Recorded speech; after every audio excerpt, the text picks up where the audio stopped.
con respecto a lo que está ocurriendo con el sistema judicial. Y ese se llama el caso del señor Ricardo Martinelli versus el sistema judicial. Estoy seguro que usted, como panameño y sobre todo que siempre ha estado preocupado por el tema de la justicia en Panamá, ¿qué evaluación nos puede dar sobre este caso? Mire, ese es un caso definitivamente único, no solamente único, complejo, novedoso en la historia política del país. Desde 1903 no se ha producido un caso igual. Hay casos que pueden ser parecidos pero nunca iguales. Por ejemplo, el de Porras. En 1905 le quitaron la ciudadanía panameña cuando era candidato a concejal. Se la devolvió la Asamblea Nacional en 1907, resolución de 13 de septiembre de 1907 para aquellos estudiosos. En el caso de Arnulfo Arias, después del golpe que le dieron militar de 1951, que es su segundo gobierno, Arnulfo Arias fue 3 veces presidente electo, se discute si fue 5 veces, 2 veces se la robaron, 3 veces lo hicieron presidente. En la segunda presidencia de él fue derrocado el 10 de mayo de 1951, le eliminaron sus derechos ciudadanos, se los devolvieron en 1960, pero él se lo devolvieron cuando no era presidente. A Porras se lo devolvieron en 1907 cuando no era presidente. El caso más reciente de Bosco Vallarino, le suspenden la ciudadanía y por tanto el derecho de elegir y ser elegido. Cuando había sido elegido alcalde se lo devolvió la Asamblea mediante resolución, para aquellos estudiosos que anoten, número 2 de 3 de julio de 2009, perdón. Es la resolución de Bosco Vallarino, resolución número 2 de 3 de julio de 2009. ¿Qué resulta? Pues en el caso de Ricardo Martinelli, es el candidato a la presidencia, todos los datos demoscópicos, que son las encuestas, indican que él iba de número 1, ya él estaba como candidato en firme, reconocido por el Tribunal Electoral en una resolución de enero, ya estaba el padrón electoral definitivo, final, no se permitían impugnaciones, todo estaba en firme. No existe en el Código Electoral ni en ninguna otra disposición una norma exactamente aplicable al caso de Ricardo Martinelli de una inhabilitación cuando ya el proceso estaba en marcha. Los procesos electorales en Panamá y en el mundo, y esa eminencia del derecho constitucional, nuestro profesor en las clases doctorales en Europa, don Manuel Fraga, nos decía que los procesos electorales tienen un término, un periodo fijo, y esos periodos existen en Panamá, los periodos para postulación, los periodos para que el Tribunal Electoral establezca en firme las candidaturas, y esa candidatura ya estaba en firme. La Corte Suprema de Justicia, en un arrebato pernicioso, lo llamo yo, que no tiene sentido, porque aquí no se trata de estar de acuerdo o no con Martinelli. Yo no soy político, no tengo partido político, nunca he pertenecido a un partido político, pero no es posible que una persona sea acusada por 2 testigos que son protegidos, que se les oculta su identidad, y que la defensa de esa persona no tenga el elemental derecho de repreguntarle a esos testigos. Eso es inadmisible en Panamá, en España, en México, en cualquier país del mundo civilizado. Aquí se ha permitido que 2 personas no puedan ser repreguntadas por la defensa. En el caso de Martinelli, los términos se han violado. Evidentemente se han violado. No es posible que la jueza Valoisa Marquines, y eso lo aprendí cuando yo estudiaba, imagínese usted la licenciatura en Derecho, de ahí pasé maestría, posgrado, maestría, doctorado, la licenciatura en Derecho, me decían que una resolución está ejecutoriada y en firme cuando ya no hay contra ella ningún proceso. Había procesos pendientes de resolución en la Corte Suprema de Justicia, en los tribunales superiores, y la jueza declara rápidamente al Tribunal Electoral que el caso estaba en firme. Declara eso y yo me pregunto perplejo, ¿cómo es posible? Hay una serie de violaciones de términos flagrantes allí que me llevan al convencimiento de que había un arrebato pernicioso. La Corte Suprema de Justicia dinamita el proceso electoral, crea esta confusión. Cuando eso llega al Tribunal Electoral, y esto para beneficio de todos los radioescuchas, hay dos jurisdicciones diferentes, la jurisdicción ordinaria, en este caso la jurisdicción penal que ejerce la Corte Suprema de Justicia, y otra jurisdicción que administra el proceso electoral, que no tiene nada que ver una con la otra, pero que se tienen que interrelacionar, que es la jurisdicción electoral. El Tribunal Electoral la administra. Cuando el tribunal recibe esta solicitud, no hay una norma aplicable frente a un candidato que está ya en firme, reconocido por ellos mismos. Cuando ya el padrón electoral existe, definitivo y final, no se puede impugnar el padrón electoral. Cuando ya está conformada todas las nóminas de todos los partidos políticos. Entonces buscar qué norma era aplicable era un caos aquello. Entonces el Tribunal Electoral tuvo que echar mano a una disposición que existe en la Constitución Política de Panamá, para aquellos que apuntan, en el artículo 142, que dice que el Tribunal de la Constitución Política, que dice que el Tribunal Electoral tendrá la competencia exclusiva y privativa de interpretar la ley electoral.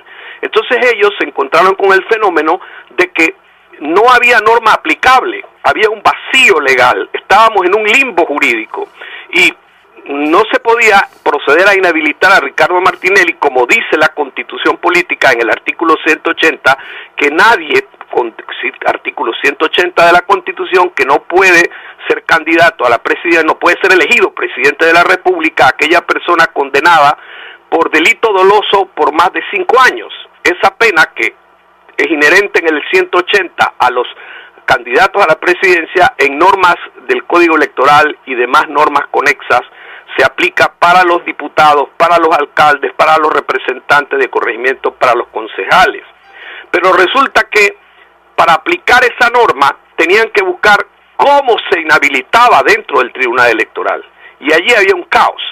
No había una norma aplicable. El 362 del Código Electoral, para aquellos que anotan, 362 del Código Electoral. Pero esa es una numeración conforme quedó después de las reformas electorales últimas introducidas por la ley 365 de 1 de agosto de 2023, que es la que reforma el Código Electoral. Esa disposición, que es la 362, establece claramente que se pueden, en el caso de que haya inhabilitación de diputados, de alcaldes, de representantes, de concejales, una inhabilitación del principal, el suplente asume la función de principal. Pero eso en el caso de esas candidaturas, pero nada decía en la candidatura presidencial. Entonces había un vacío. ¿Qué se hacía? No se podía dejar sin efecto la candidatura presidencial por lo siguiente, y esto es fundamental que lo comprendamos en este país.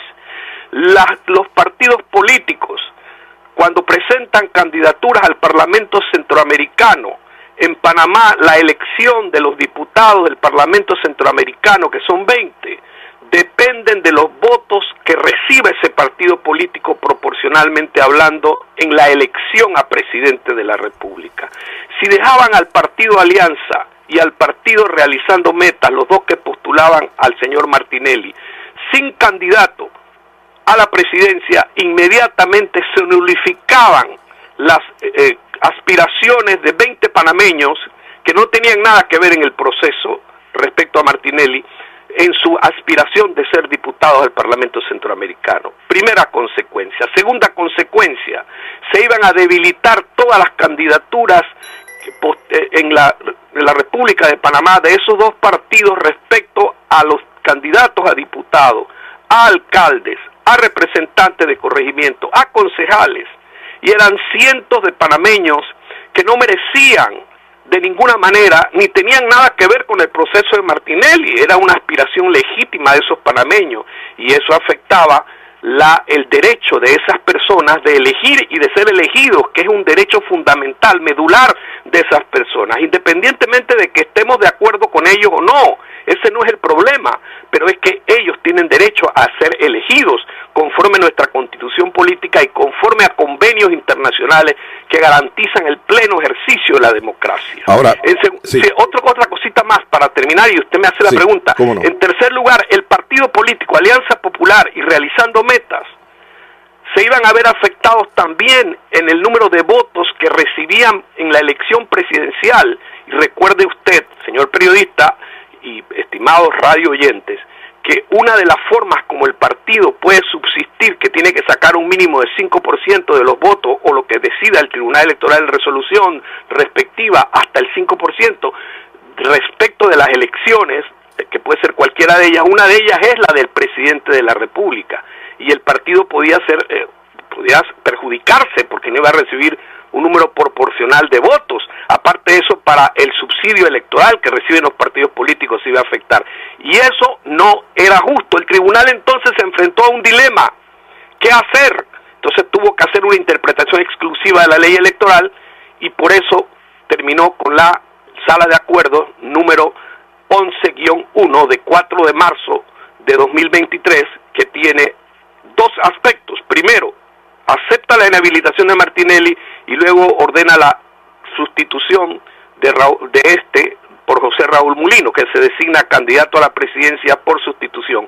Eso, los abogados de Martinelli, el señor Alejandro Pérez, abogado, presentó una solicitud de reconsideración y el Tribunal Electoral en pleno dictó entonces la sala de acuerdo 13-1 de 9 de marzo de 2023, que establece claramente, nuevamente, que se confirma esa resolución. Contra esa resolución, pues hay aspectos interesantes que se pueden analizar y ya lo dejo hasta allí para la pregunta que usted me quería hacer. Repito, resolución, sala de acuerdo número 11-1 de 4 de marzo de 2024, es la primera sala de acuerdos que posteriormente fue ratificado al resolver la reconsideración mediante acuerdo de pleno. Es acuerdo de pleno el nombre que le da el Tribunal Electoral, acuerdo de pleno 13-1 de 9 de marzo de 2024. Para aquellos que anotan, pueden buscarlo con toda confianza, que esa es la disposición y el número de resolución. ¿Cómo no?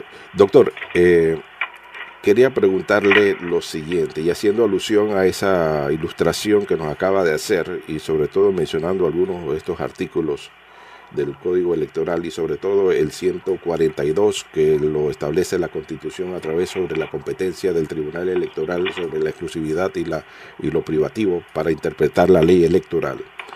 Si tenemos 3 magistrados que conocen, diría yo, al dedillo la ley electoral, ¿cómo es posible que se den o se hayan dado todas estas violaciones, tanto a la Constitución como al Código Electoral, a las mismas acciones de estos 3 magistrados?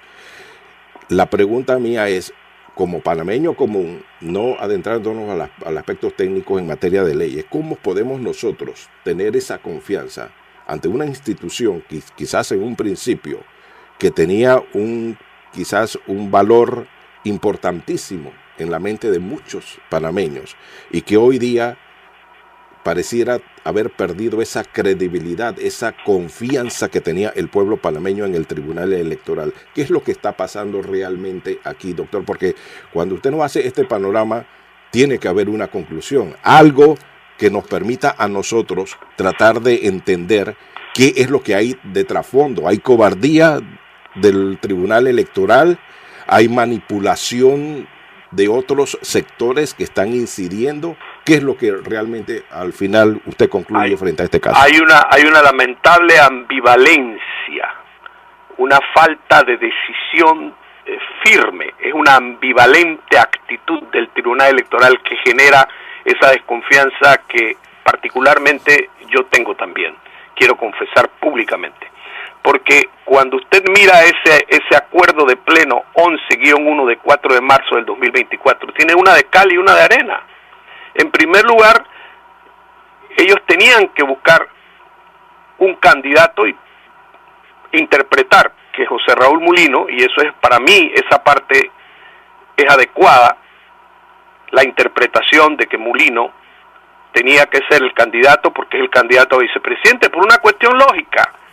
Todos los presidentes de todos los candidatos a vicepresidente de los partidos políticos, y esto es importante señalarlo, todos de los 8 candidatos han sido designados por el candidato presidencial, porque el artículo 352, numeral 1, repito, 352, numeral 1 del Código Electoral con la numeración nueva, ya después de las reformas electorales últimas del 2023, establece claramente que el candidato a vicepresidente tiene que ser designado por el candidato presidencial. Entonces dejémonos de esas leguleyadas jurídicas y de esas tonterías y de esos vericuetos constitucionales de que Mulino no podía ser porque no fue elegido candidato a presidente. Él fue elegido candidato a vicepresidente conforme al artículo 352, pero había una realidad, que es que tenían que impugnar a Martinelli porque el 180 lo decía así,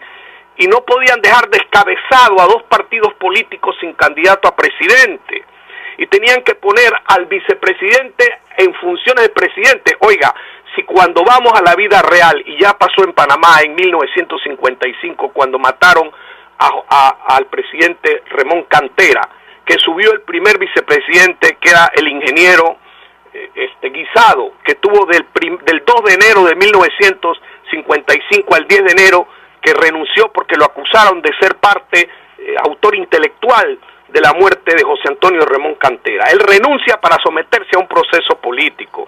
Sube el segundo vicepresidente, que era Ricardo Manuel Arias Espinosa, Dicky Arias, que terminó el periodo.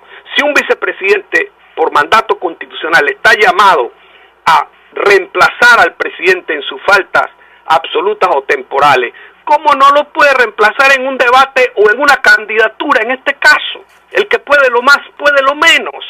Eso es una tontería objetar a Mulino. Además, es un deseo de seguir manipulando, y no pueden dejar a dos partidos políticos sin candidato. Pero yo me pregunto, ya vimos las consecuencias electorales del perjuicio que hay. Entonces, todas esas cosas de que Mulino no fue elegido, Mulino fue designado conforme al artículo 352 del Código Electoral. Punto. Está allí muy claro. Pero no hay discusión al respecto. Pero uno como panameño, que lo hayan interpretado así. Pero uno como panameño, doctor, que yo todavía no entiendo es cómo procedieron a la inhabilitación de Ricardo Martinelli el Pleno del Tribunal Electoral, cuando el Código Electoral, y óigase estos artículos para aquellos estudiosos, que los hay mucha gente estudiosa en Panamá, me sorprende cuando escucho al pueblo hablar por medio de KW Continente, cuando habla el pueblo, y la gente sabe, Panamá tiene mucha gente inteligente, capaz, abogados muy preparados, y no abogados, personas muy capaces. El artículo 620, numeral 9, 620, numeral 9 del Código Electoral establece como funciones del denominado fiscal administrativo electoral presentar las solicitudes de inhabilitación con interés de la ley y en representación de la sociedad al fiscal administrativo electoral. Y como para que no queden dudas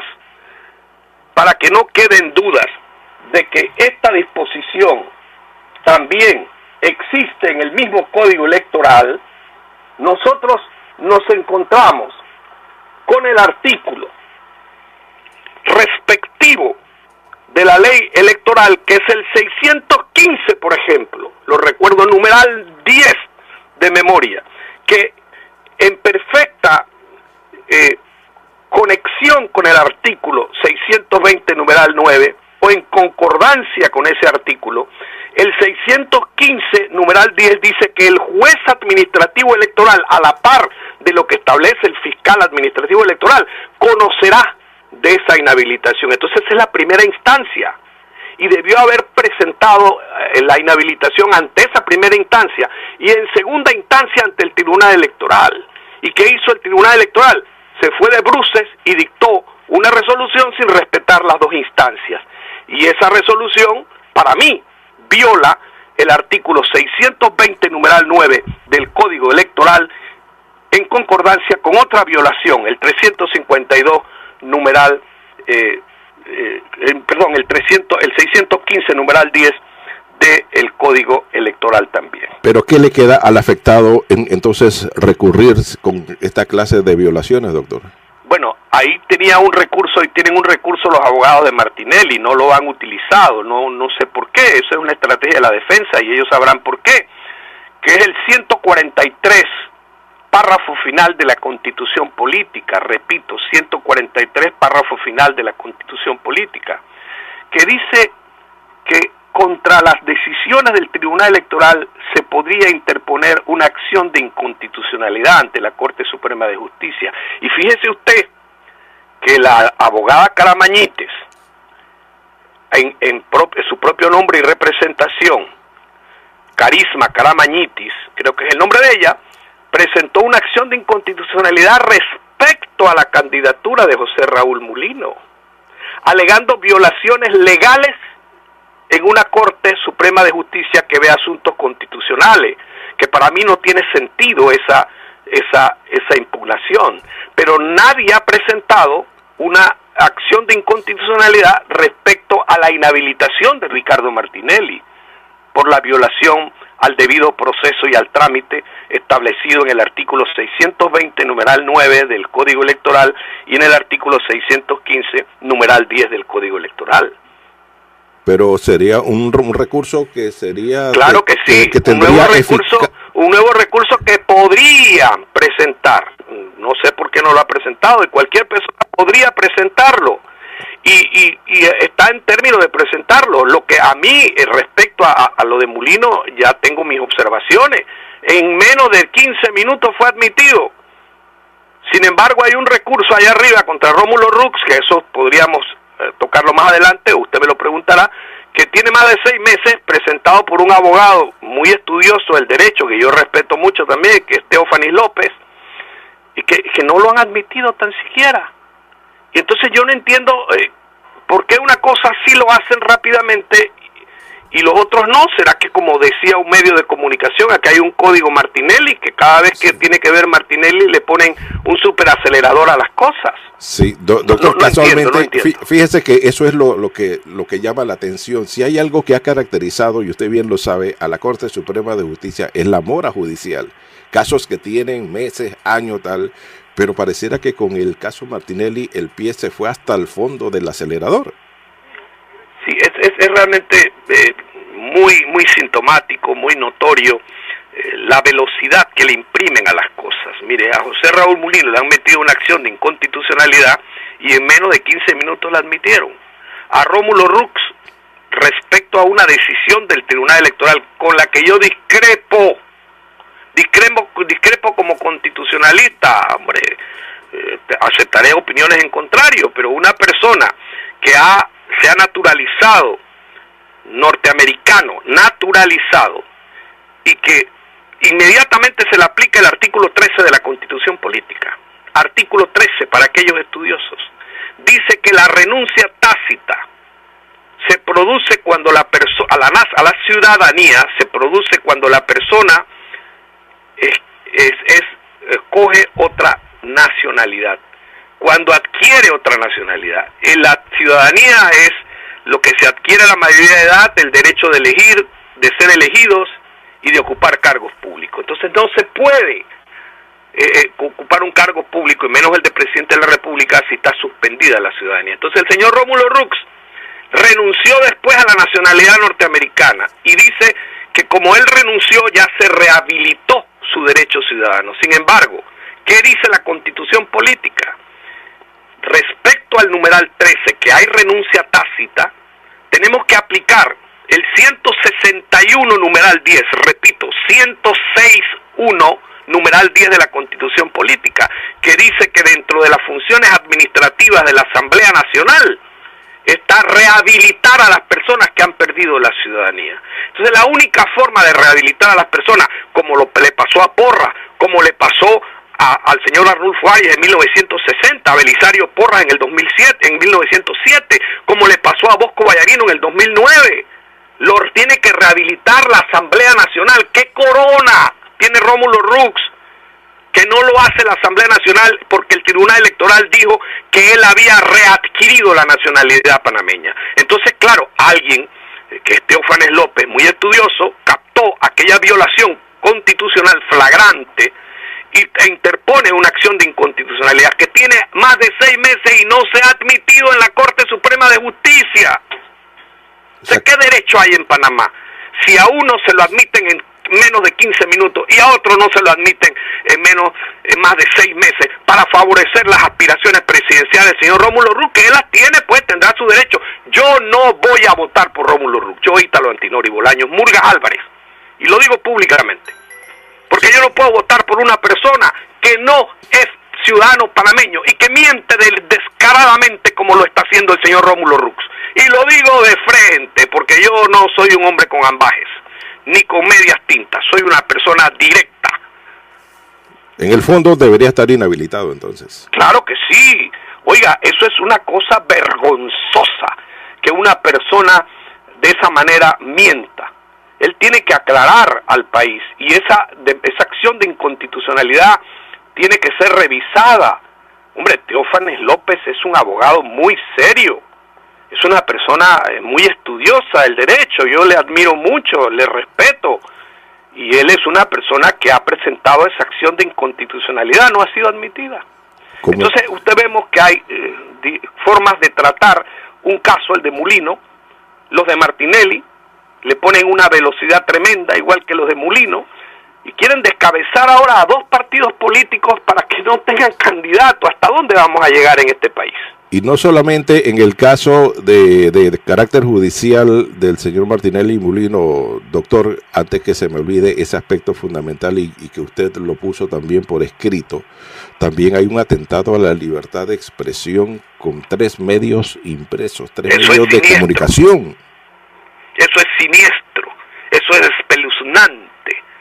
Mire, la resolución de la jueza Valoisa Martínez para mí es siniestra y espeluznante, porque no solamente inhabilita a Martinelli con una pena de 10 años y 6 meses, una multa de 19 millones, sino que extiende a un decomiso. La resolución 002, sentencia mixta 002 de 17 de julio del 2023, que es la resolución de condena dictada por la jueza Valoisa Martínez, señala que se comisa, es decir, textualmente, se comisa a Editora Panamá América sus bienes muebles e inmuebles, y los diarios son los diarios Panamá América, Crítica y Día a Día.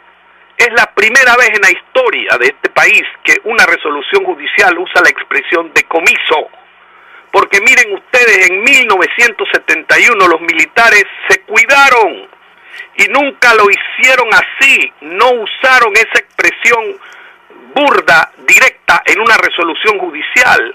Lo que ocurrió en 1971, cuando el llamado despojo de Editora Panamá América a la familia Arias Guardia, y así consta para aquellos estudiosos en escritura pública, 1069 de 23 de agosto de 1971, y lo estoy citando de memoria. Escritura pública 1069 de 23 de agosto de 1971, suscrita en la notaría primera, que era notario Liborio García Araúz. Así consta. Ahí lo que hubo fue un proceso presentado por una de las accionistas, la señora Graciela Campagnani, viuda de Arias, esposa de Antonio Arias Guardia, hijo de Armodio Arias Madrid, que murió en un accidente en Nicaragua, y ella, en representación de sus 3 hijos, en esa época menores de edad, interpuso en 1969 un proceso civil ante el juzgado primero de circuito, y la interpuso porque no le daban los familiares de ella referencia de sus acciones, que era el 13.1% que ella tenía en representación de su esposo y de sus hijos. No le daban informes del avance o el manejo administrativo de Editora Panamá América, no le daban regalías, no sabía nada, y ella acusaba a sus parientes, hermanos de su esposo, de que estaban llevando a la ruina a esa empresa. El juez primero dictó una resolución haciendo una medida cautelar a los libros, revisar los libros de la empresa y el estado financiero. Arrojó el estado financiero que eran más las deudas que los activos, y que le debían incluso al Chase Manhattan Bank, el banco norteamericano, una gran suma que estaba reclamando el pago y no le podían pagar. Nombró un administrador judicial y al final decidieron vender los bienes de Editora Panamá América. En esa venta judicial se creó una empresa, evidentemente ligada a los militares, que se llamó Editora Renovación S.A., que compró por, y digo la cantidad exacta, $1.557.000, compró todos los bienes de Editora Panamá América, $1.507.000, compró todos los bienes y le pagó a Editora Panamá América, que con ese dinero pudieron pagarle a el Banco Chase Manhattan Bank, y la escritura pública 1069, 23 de agosto de 1971, la firma don Luis Lucho Moreno, ahí está su firma de la Notaría Primera de Circuito, de manera tal que los militares disfrazaron aquel asunto, no digo que no se aprovecharon, pero lo disfrazaron. Nunca hicieron un decomiso judicial, ahora se ha hecho una cosa siniestra, un decomiso judicial. ¿Qué va a pasar allí cuando el Estado entre a tomar posesión de los 3 diarios? ¿Qué va a pasar con esos periodistas? ¿Qué va a pasar con los demás trabajadores? Se va a crear un problema social explosivo allí e innecesario, producto del paroxismo desenfrenado de la Corte Suprema de Justicia y de muchos otros elementos que tienen una especie de enfermedad psiquiátrico paroxística contra Ricardo Martinelli, una especie de síndrome que crean que se vuelven locos cada vez que le hablan a Ricardo Martinelli como una señorita de una televisora, que no la puedo ver, porque yo no puedo ver gente que tan parcializada. Aquí hay que ser mesurado, hay que darle a cada cual lo que se merece. Hombre, seamos honestos, Ricardo Martinelli es un ciudadano panameño que tiene derechos y la ley se hace para que se cumpla, no para que se viole, para llevar adelante un proceso contra un enemigo político. Aquí hay que combatir la judicialización de la política, porque en Panamá, en Venezuela con María Corina Machado, en Estados Unidos con Trump, donde sea, lo judicial no puede intervenir en los procesos electorales, porque los procesos electorales es para que el pueblo elija libremente, que es soberano, al que quiere como presidente para que le represente, porque esa es la regla de la democracia. Sí. Doctor, perdón. Eso es terrible lo que han hecho en la emisora, en los diarios. Correcto. Otro aspecto importante, el caso ese del New Business, ahora que usted lo menciona con el caso de los diarios del Panamá América Crítica y Día a Día. Pero hay otro aspecto fundamental, es por el cual se le acusó y sentenció lavado de capitales. Doctor, este tema siempre he escuchado durante todos estos días y esta semana y estos meses de ese caso New Business, que ahí no hubo un delito precedente. Entonces, ¿cómo se puede cometer un delito de lavado de capitales y un delito precedente, y donde ni siquiera los fondos que se utilizaron, entre comillas, supuestamente, se ha reclamado cuando a las personas que se le destinó esos millones de dólares? Eso es inadmisible e incomprensible. El primer presupuesto, eso no lo inventé yo, eso está en la ley, no lo inventó usted. Para que exista el delito, y así están toda la jurisprudencia del llamado lavado de dinero, que lo usan ahora para todo, ahora lo están usando esa figura cada vez que quieren atacar a alguien aquí y en cualquier parte del mundo. No digo que no exista lavado de dinero, pero lo están utilizando, lo están instrumentalizando mal. Tiene que haber delitos precedentes. Primer presupuesto. Segundo presupuesto, si el dinero, hay un lavado de dinero, toda la cadena de utilización de ese dinero debe ser ilegal. Entonces no es posible que el dinero que aparezca, hombre, que lo pusieron empresarios, que yo entiendo que el empresario es dueño de su dinero y puede hacer lo que quiera con el dinero, pero bueno, pusieron el dinero, hicieron una especie de vaca para que comprar los diarios de Editora Panamá América S.A., eso dicen los señores jueces y los señores del órgano judicial, que es lavado de dinero, pero pasó por los bancos y estaba muy limpio cuando pasó por los bancos, porque ningún banco, ningún banquero, ningún banco ha tenido consecuencias legales ni ha sido penado por que ese dinero pasara por su banco. Cuando llegó a manos de Martinelli, automáticamente, por decisión del órgano judicial, ese dinero ya se convirtió en sucio.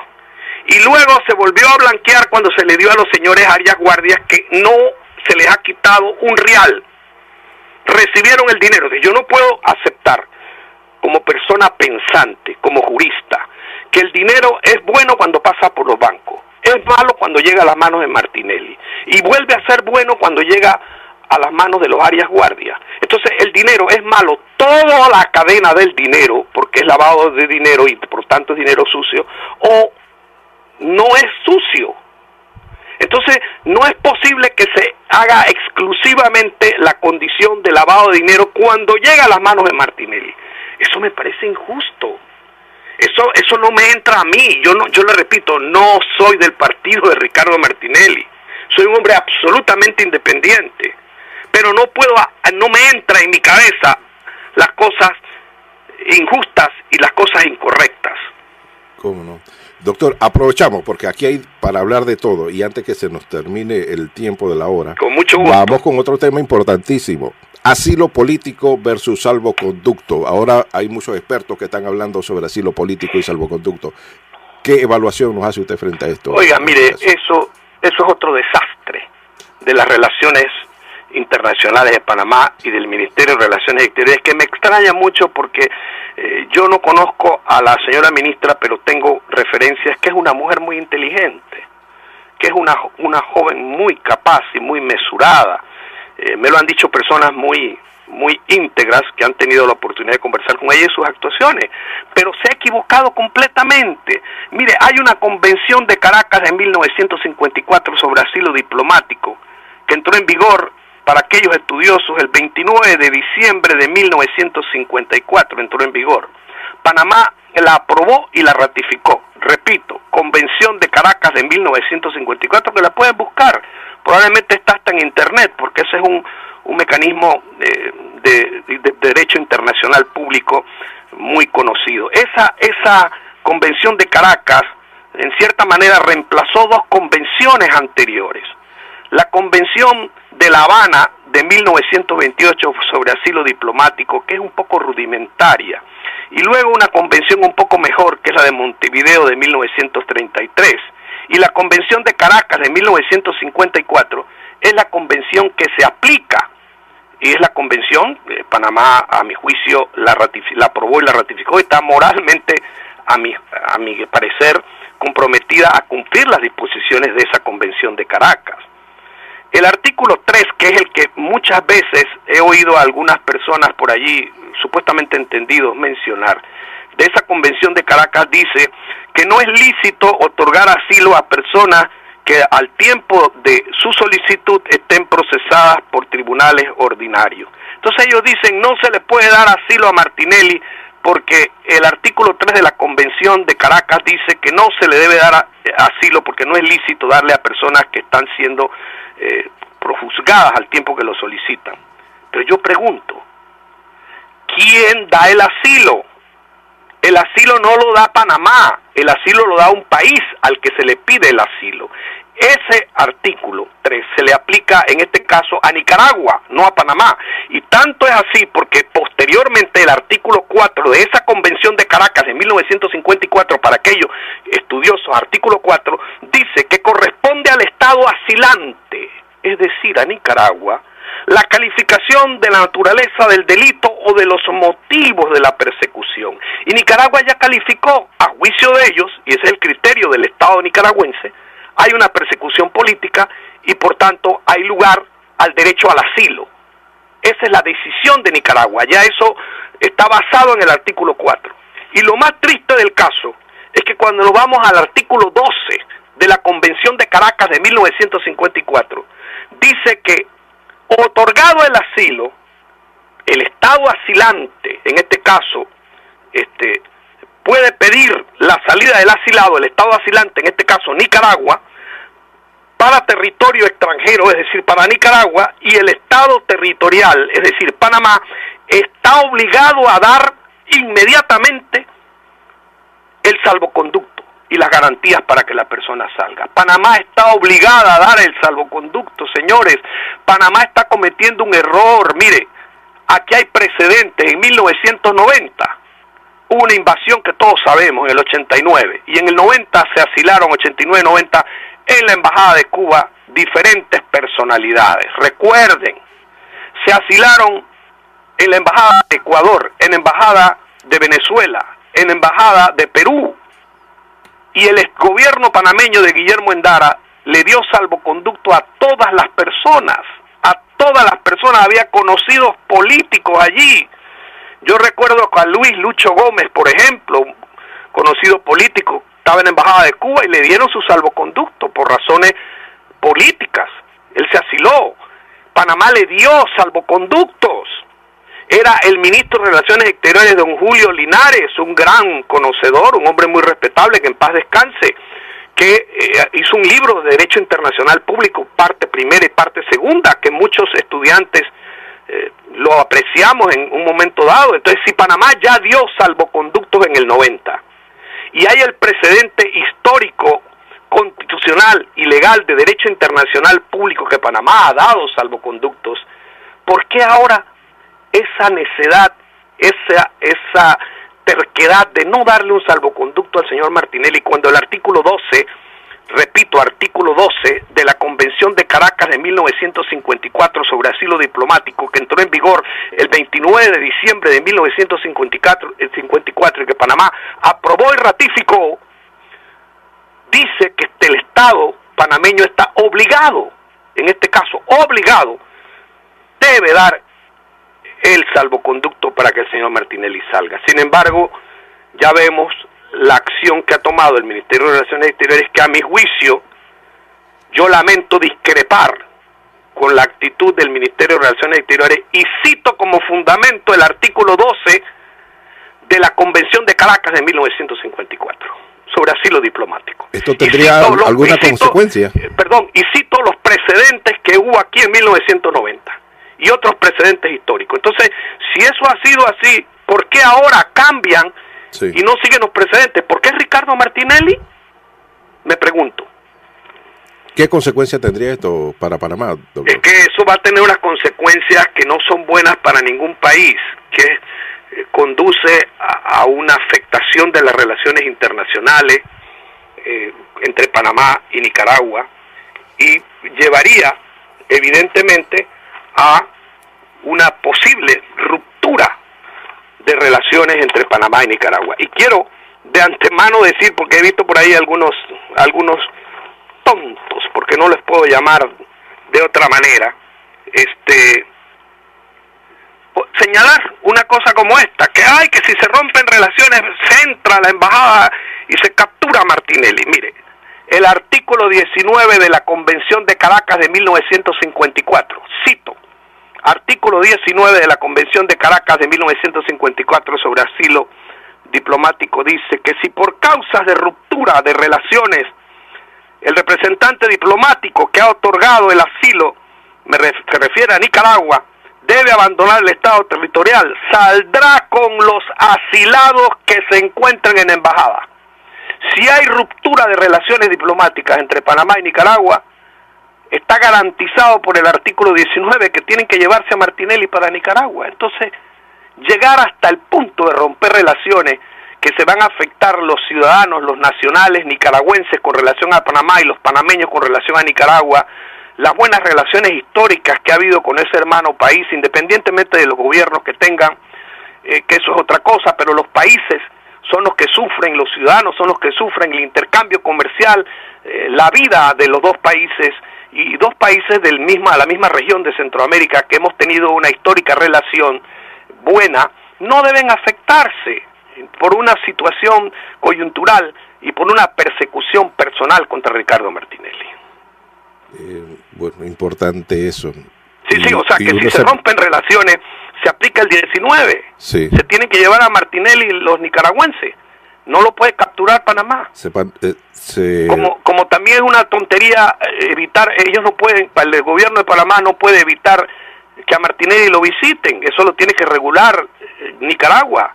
Ellos no pueden evitar que habla Martinelli allá adentro, eso ya es territorio nicaragüense porque existe el principio de extraterritorialidad, es decir, que las sedes diplomáticas son como si fueran parte de ese Estado fuera del Estado. Y con todo lo que hemos visto aquí en Panamá, ¿se atrevería Panamá realmente Bueno, en Panamá un día estaba yo en Suiza hace algunos años, que pasé un tiempo allá con mi esposa en Suiza, y alguien me preguntó, ¿viste lo que pasó en Panamá? Digo, bueno, no sé, pero lo creo porque es absurdo. yo creo las cosas en Panamá por el grado de absurdo que tengan. Panamá es un país a veces de absurdos. Aquí hay cosas inverosímiles que pasan, como esta manipulación de la justicia que se ha dado en Panamá, que me parece que es inadmisible, y que ahora la quieren llevar al Cenit con aquello de José Raúl Mulino. No tiene sentido la impugnación de José Raúl Mulino. Dejen correr a la gente, no le pongan valladar, no le pongan cortapisas al pueblo, dejen al pueblo elegir libremente al que quiere, y al que no quiere, que lo diga públicamente o que lo haga saber mediante las urnas, que esa es la regla básica de la democracia. ¿Cómo no? Que el pueblo elija, el pueblo se entiende. Yo entendí siempre que el pueblo era soberano de su destino, dice los principios constitucionales. Ahora quieren hacer que la justicia sea la que decida y no los pueblos los que tomen la mejor decisión. ¿Cómo no? Doctor, hemos hablado aquí casi una hora. Quiero agradecerle infinitamente el hecho que nos haya acompañado esta mañana aquí en Análisis Dominical. Agradecerle, verdad, eternamente por la ilustración que nos acaba de hacer en esta hora. Solamente le quiero pedir a todos los radioescuchas que por favor anoten los artículos que hemos citado y que los busquen. El panameño es muy estudioso, hay gente estudiosa, y que busquen en internet, ahora que hay esa herramienta informática del internet, que lo busquen para bien. No solamente el internet debe servir para las redes sociales, que son muchas veces una cloaca donde se depositan todas las más bajas pasiones, sino para investigar cosas profundas como esta, ver los artículos que hemos citado, porque eso no lo digo yo, decía el doctor Garay, Narciso Garay, mejor civilista que ha tenido la historia de Panamá, que tuve la dicha de que me diera clases cuando hacía la licenciatura aquí en Panamá. Le preguntaban, doctor, usted dice tal cosa, y él contestaba, no, yo no digo, dice la ley. Entonces yo, citando ahora, parafraseando al ilustre, que Dios lo tenga en su gloria, Narciso Garay, dice la ley, ahí está, en los artículos que hemos señalado.